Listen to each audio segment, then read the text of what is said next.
Hello, my crafty friends. Here I am with my dog brushes and some fibers that I'm going to card on it. The first thing you do is you load the carder, and you can just choose whatever you want to put on it. Now, these are kind of long fibers, but it it works. It's just not as easy, maybe as shorter fibers would be. The carders were really made to be used with fibers that are about the length of um, the tines, but we're going to use what we've got. So, and now I'm going to put some of the brown on, and you're just kind of holding it and loading it on like that. Let's go ahead and put some of this yellow. I wasn't obviously going for aesthetics as far as color goes. I just want you to see that you can mix a bunch of different things on here and come up with a fun yarn.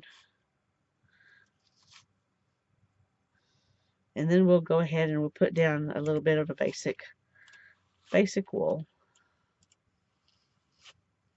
And we will also do this with our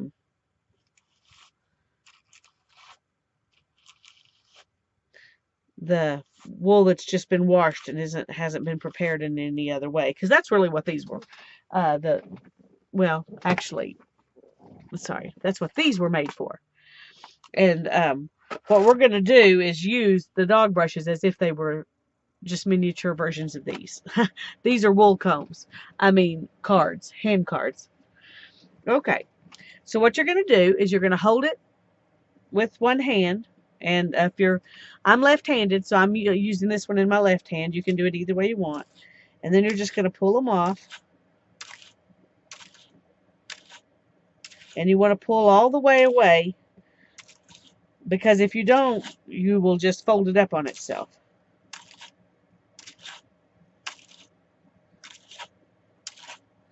And just keep going until that's pretty clean. See, it's already kind of integrated itself. And then we're going to do this side.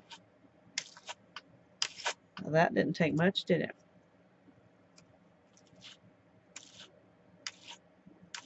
And you just do it until you get it, integrated as much as you would like.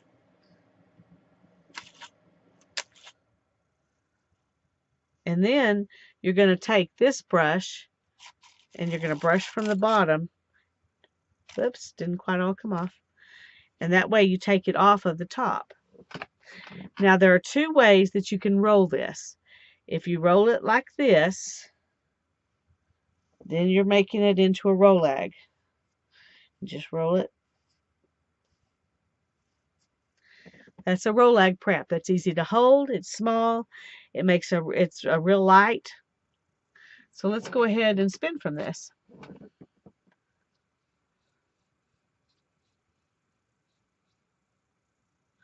And this carding stuff takes some practice too. So don't expect it to be perfectly easy the first time. But we're just going to pull a little bit of it out. And then we're going to spin our yarn. Spin our spindle. And if you're still parking and drafting, then you do that. You just park and draft and you pull.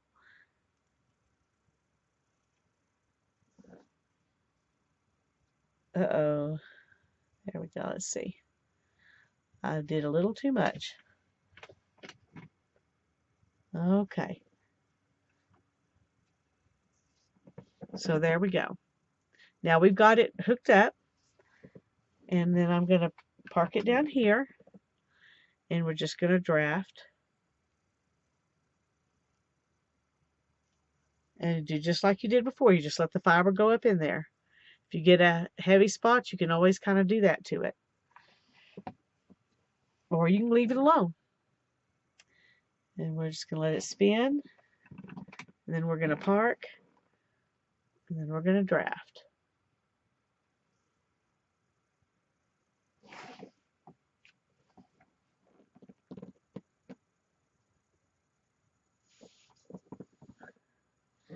And there we've got a little bit of it. I'm going to go ahead and roll this on.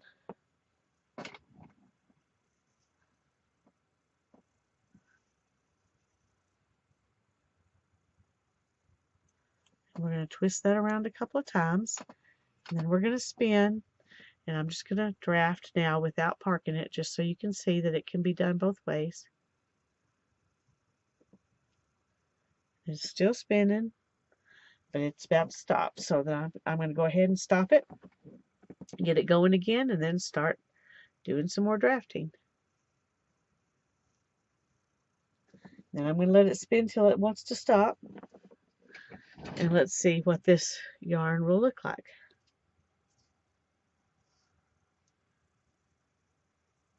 So it's a little bit kind of a golden color. You can't see a whole lot of the stuff that's mixed in it at this point. Let me draft it a little bit bigger, and maybe you can. Let's roll this on our cop.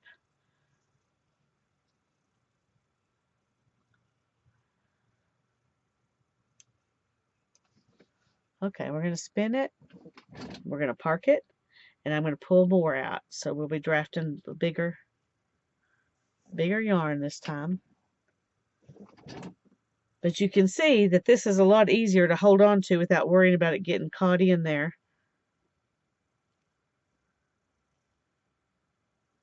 Now we're going to spin some more.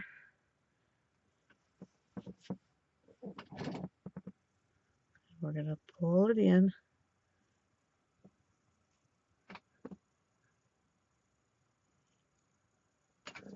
And let's spin it some more.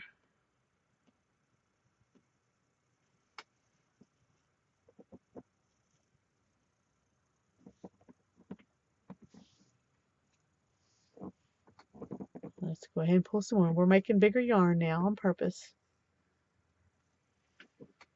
because we can. Okay, I'm going to roll some of this on there, and then I'll line this up so you can see what the bigger yarn will look like. Okay, you can see a little bit more now of our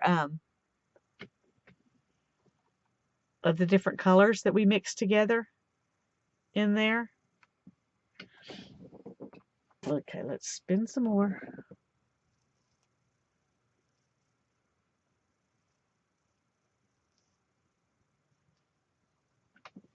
Let's get it going again.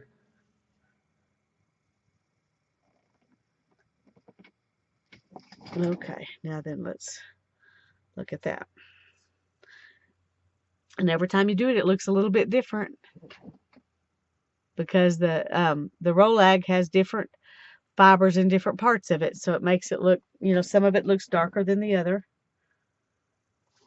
Spin a little bit more since we did that. Okay.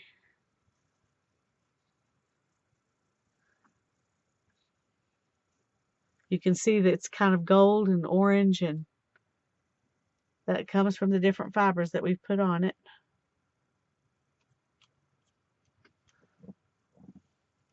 We just keep drafting.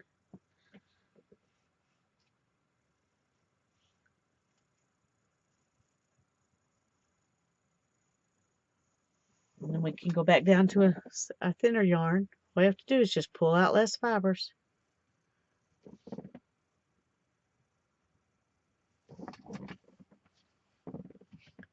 And then we've got a thinner yarn again. If we wind that up, you can see more color in it now, this time, because there's more color we're working with in that particular spot.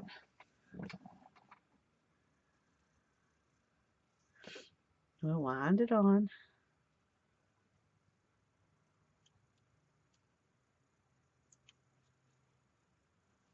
And there's spinning with that Rolag. Let me wind some more of it on here. And then I'm going to show you spinning with raw fibers. Carding them. I've got some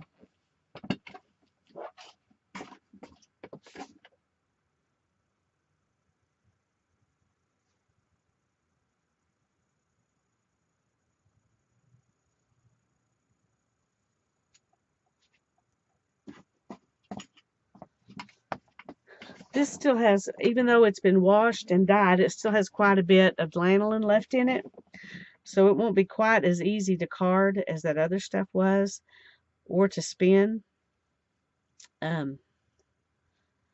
I'm going to go ahead and do it anyway because you can. That way you can see that you can. We're just kind of teasing them apart a little bit so it'll go on to the card. Your dog bristles are a little bit finer and you have to, a little more delicate than the ones on the wool hand cards. So you can't be as rough on them as you could real wool combs. But real wool combs cost about $65 a pair, and dog combs cost about $10 a pair. So when you're starting out, you want to start out with something that's not going to cost you a lot of money to figure out if you really want to do that or not. You might just want to spend stuff that's already been prepared and dyed and not have to mess with any of that other stuff. That is perfectly fine. Now we're just gonna, okay, now see that I didn't get a whole lot of actual combing done that time.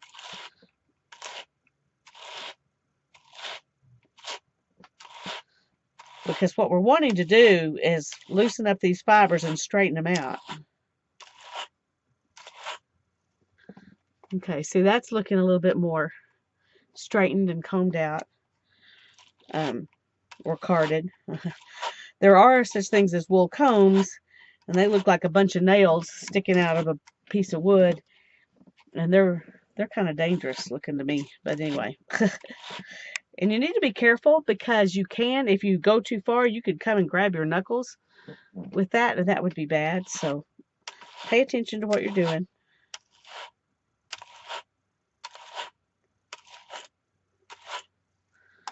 And you may need to do it quite a few times to get it all together. But you can tell it's integrating some, and you can keep going, and you could integrate it even more where it kind of becomes just one muddy color. I don't want to do that. I'm going to just kind of pull off this last little stuff because it's the knobby stuff. And then I'm going to take it off.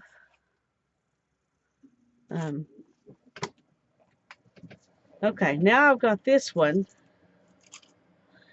And when we did it last time, we rolled it this way. This time we're going to roll it this way, and it's just a different prep. And then we'll pull from here to spin.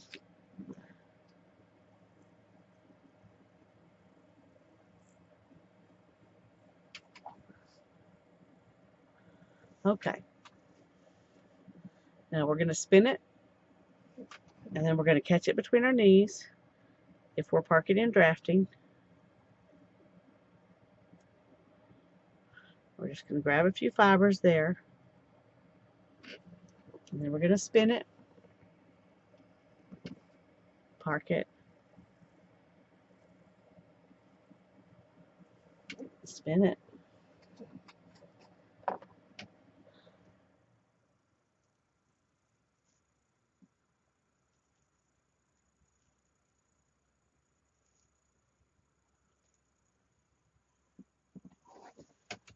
Spin it again.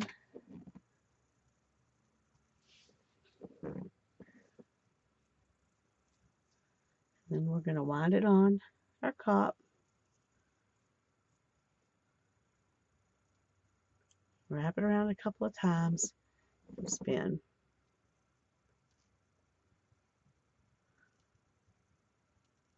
Every once in a while, just give it a shot, doing it without parking it until it becomes easy.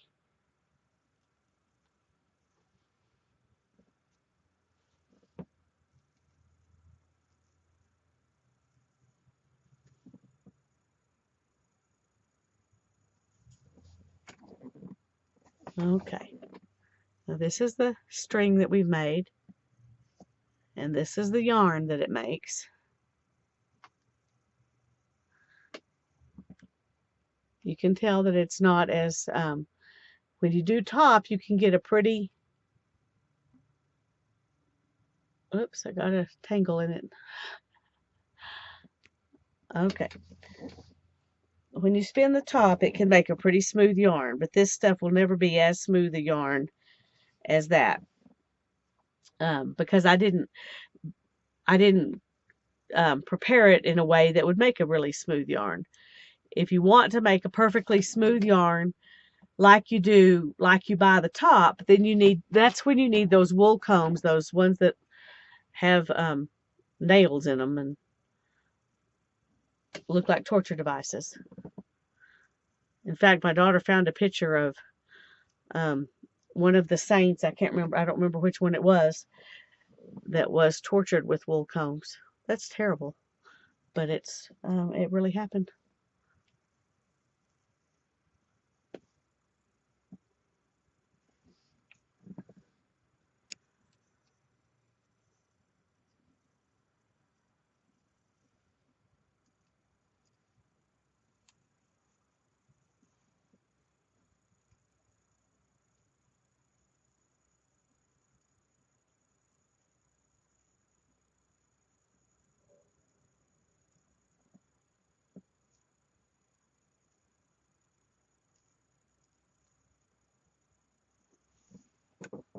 You can see pretty easily here that this is not a perfectly prepared.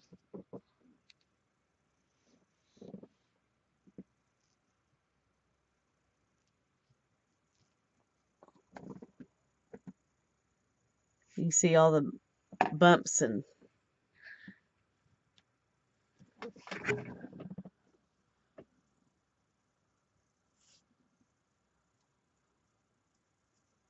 but it still makes a pretty yarn, even if it's not perfectly smooth. It's still smooth enough to use.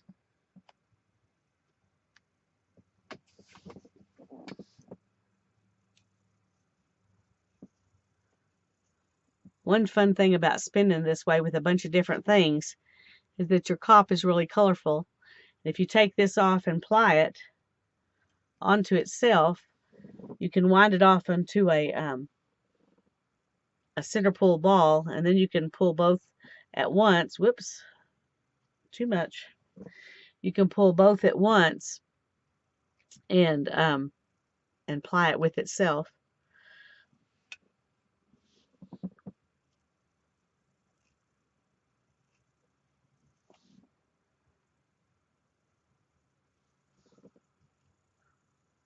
You can also do something they call a Navajo ply, but I don't know that the Navajo ever used it. I'm not sure why they call it that. I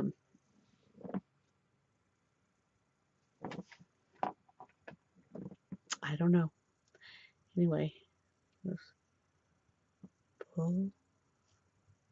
Let the twist go up.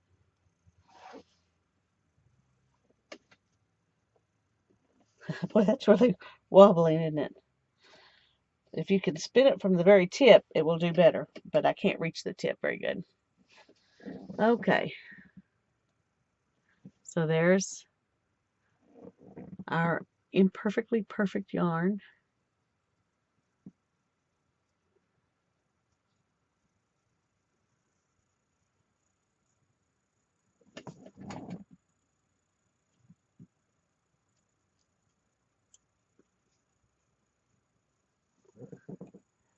There's what it looks like right now.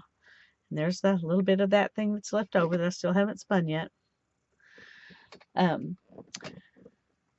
So you can play with your dog brushes, mix in any of those little bits of any of those things that were in your kit. And if you don't have a kit, just mix whatever kind of wool you've got with your dog brushes and have some fun. God bless you. Bye.